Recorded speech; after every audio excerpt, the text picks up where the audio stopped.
Greetings for the penultimate time in ASR history, ladies and gentlemen. Welcome to Season 3, Round 19, the Brazilian Grand Prix. Please enjoy this very treacherous pole position lap.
Right at the death of the session, we achieve pole position with an improvement.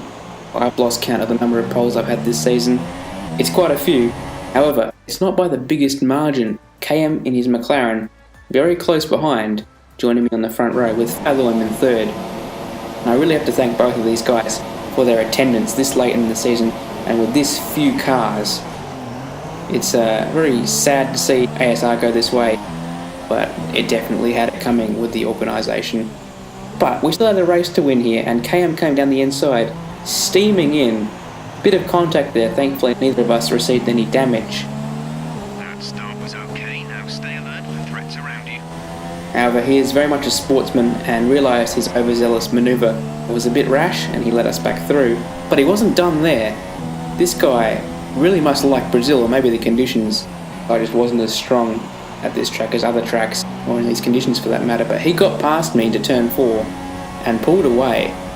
Actually almost ran to the back of him a lap later on here on lap 5. Thankfully I managed to avoid him, but fell back even further. 22.7 seconds. However, the rear was not quite as stable as he would have liked, and there were occasions where I caught back up. I just couldn't get past. As you can see here, he goes wide. I actually get my nose in front, P1 for a split second. However, I'm on the outside, there's really nowhere to go. I had to avoid going off the track rather than try and actually effect a pass. I still got some great traction out of here, but once again there's just nowhere to go, and without DRS there wasn't much I could do on the straights either. We both hit at the end of lap 13. It's time for the intermediate tyres. Go, go, go. I actually missed the clutch bite point there as well, and he pulled a little bit of a gap. However, I do start churning out some faster laps and close down. So as the weather starts to improve, I seem to have a bit more pace. So potentially it could suggest that I have a bit more of a dry setup compared to KM. However, he clearly had some better top speed. I couldn't get past on the straights at all. In fact, even with a bit of a tow prior to pulling out of the slipstream, he would then pull away. Case in point being here, when I pull out of the slipstream, 2 laps until the pit window. You'll be on inters for the next stint. I just couldn't get past. Great car placement there by KM, sweeping around rather than trying to make it really tight for me. I almost crashed into the back of him there. That was very lucky. He lost the rear a little bit, but I got out of the throttle just in time. Now, split second decision here to go to the super soft tyre.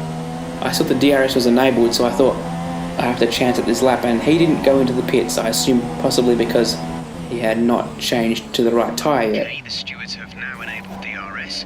DRS is now online. Complete, go now. So this was basically for the lead.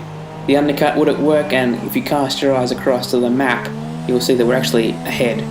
So this has definitely worked in our favour, and from that point on, I was pretty much unchallenged. Banging in fastest lap after fastest lap, it seemed pretty clear that my car was set up better for the dry, which would explain the early phase of the race where KM was quicker. I think it was 7 fastest laps in total. Our gap behind is 11.1 seconds.